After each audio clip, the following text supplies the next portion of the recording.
You ever have one of those days where you think you've seen it all, but then life kicks open the door and says, "You ain't seen nothing yet"?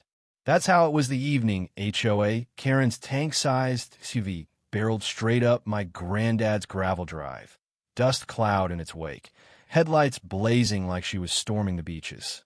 The sun was melting behind the barn, everything bathed in that syrupy orange glow, and there's Grandpa standing on the porch, mug in hand, boots nailed to the planks like he's part of the house itself. He'd outlasted storms, drought, cattle gone wild. Even that time the sheriff showed up looking for moonshine, but he'd never had to face the HOA invading his garage like it was Normandy. Now, let me set the stage for you. That old garage door was hanging open, mower halfway out like it was peeking at the madness.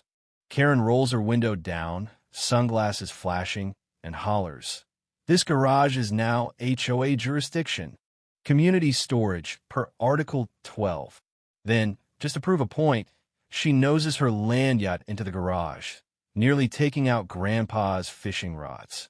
The whole neighborhood starts peeking from behind curtains, phones up, ready to make the night go viral. Grandpa doesn't even lower his coffee, just walks slow across the gravel, swings both doors shut, clang, locks them tight with that old iron latch. Karen's shriek echoes inside, fists pounding on the doors. "You can't do this. I'll call the sheriff." Sure enough, sirens start to wind down the road, red and blue lights painting the barn. Grandpa leans on the latch, cool as a pond in winter, tells the kid across the street to keep filming shows just getting started. Inside the garage, Karen's horn blares, headlights flaring, engine revving like she's about to bust loose. "This is unlawful imprisonment. HOA rights," she yells, and you know what? The neighbors start pulling up lawn chairs like it's Friday night at the rodeo. Sheriff's deputies roll in 12 of them, hands on their belts, trying to make sense of why half the block is on Grandpa's lawn. "Mr. Thompson, what's going on?"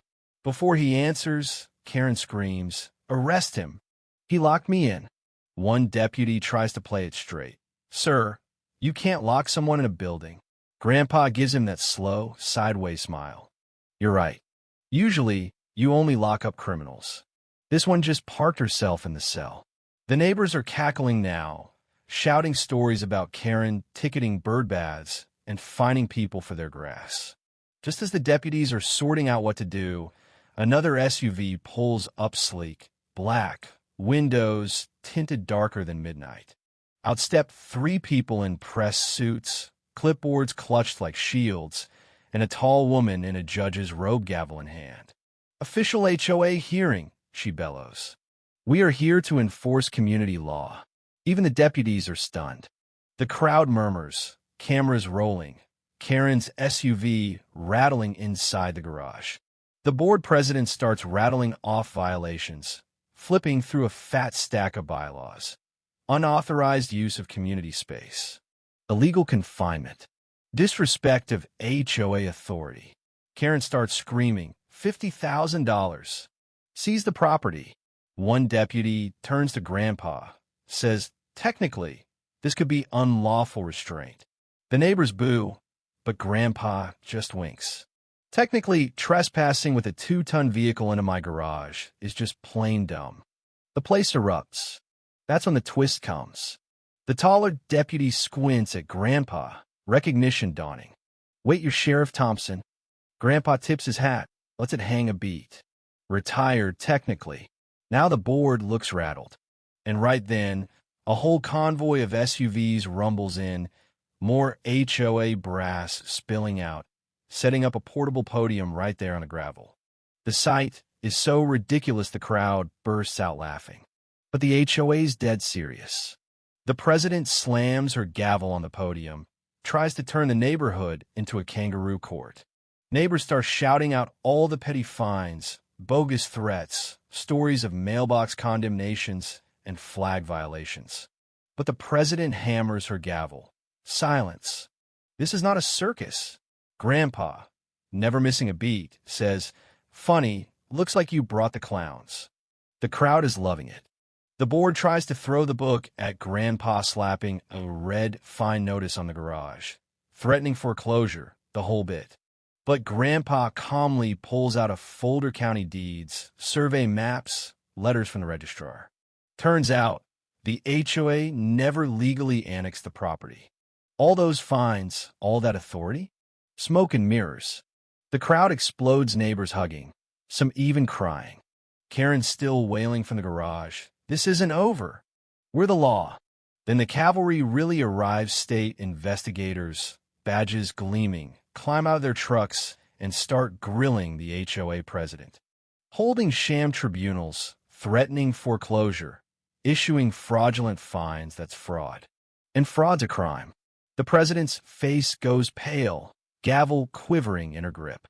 Grandpa steps up, voice low and dangerous. "The only thing foreclosing tonight is your HOA." The neighbors erupt again.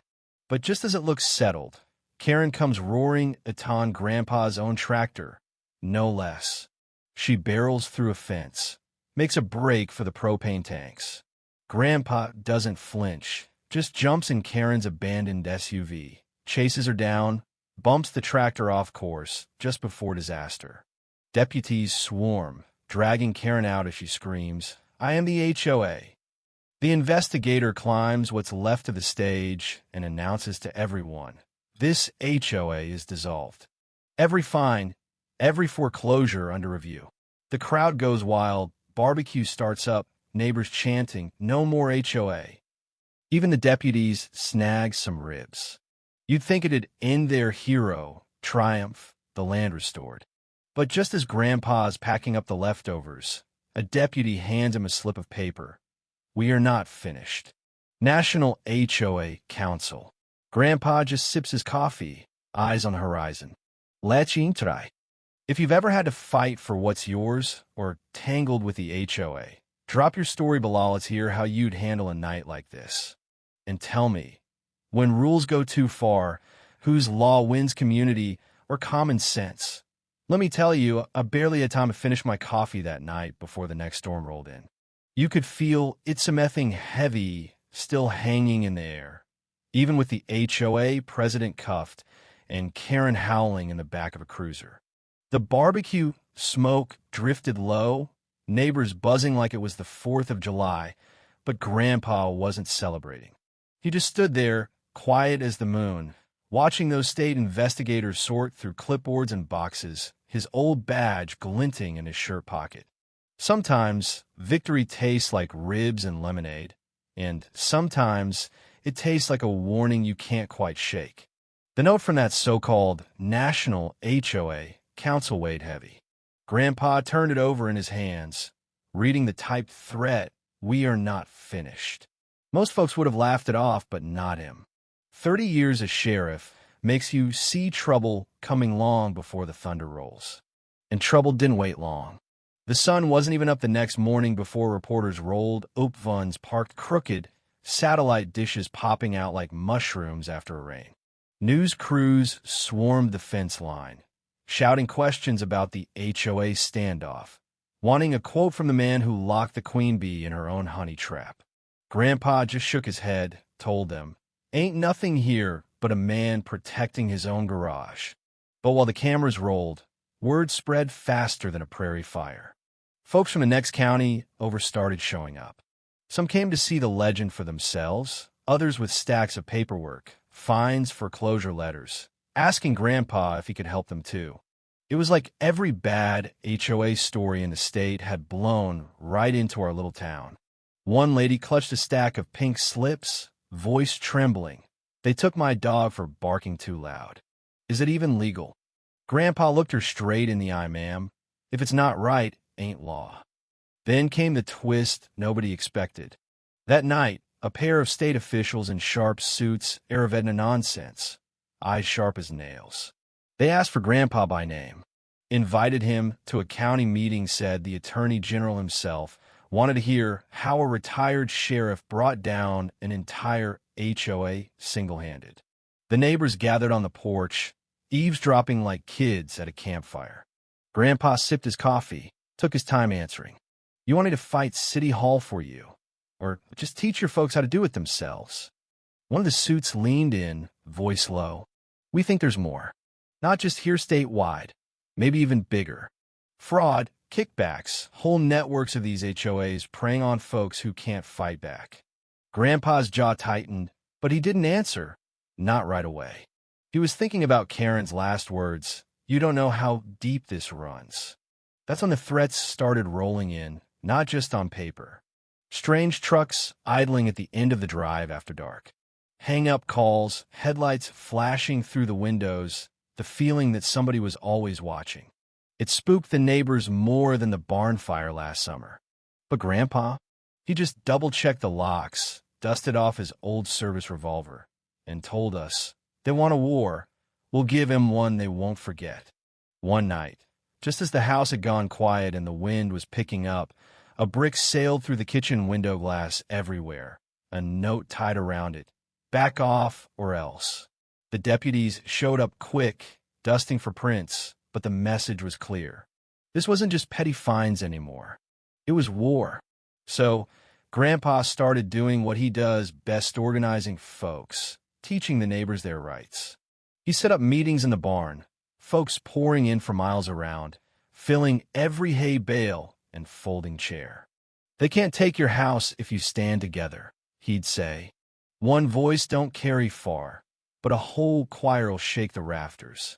People listened. They started showing up at HOA meetings, demanding answers, reading bylaws, voting down every new fee and power grab. It was messy, loud, sometimes felt like wrestling a tornado, but something changed. Folks weren't scared anymore. And the National HOA Council, well, they tried. Sent their own lawyers, filed lawsuits, even got a judge from the city to sign off on a restraining order against Grandpa, calling him a public nuisance. The media ate it up. Outlaw sheriff defies court order, they screamed. Grandpa just grinned. Ain't nothing new. They call me worse back when I broke up the moonshine ring in '89. Then, in the middle of all that chaos, the big reveal one of the state investigators quietly handed Grandpa a folder full of documents. Turned out the HOA's so-called authority was built on forged signatures and fake filings going back years. Not just in our county, but all over the state. The same lawyer, the same notary, the same shell company on the paperwork, over and over. It was organized, slick, and rotten to the core. Now, I wish I could tell you the story ended there, justice served, and the bad guys hauled away, but that's not how it works in the real world. As the days rolled on, more suits showed up state, federal, even a couple folks who wouldn't say who they work for. The fight stretched out, every hearing an injunction, another battle, every headline a new twist. But Grandpa never let up, never backed down, not for a second. If anything, he got meaner, tougher, like iron hammered over flame. The neighbors followed his lead, and soon it wasn't just about a garage or a barbecue or one little town. It was about every regular person who ever got steamrolled by rules that made no sense, by folks who confuse power with justice. Some nights I sit out on that porch with Grandpa, watching the fireflies spark in the fields, the air thick with summer and possibility.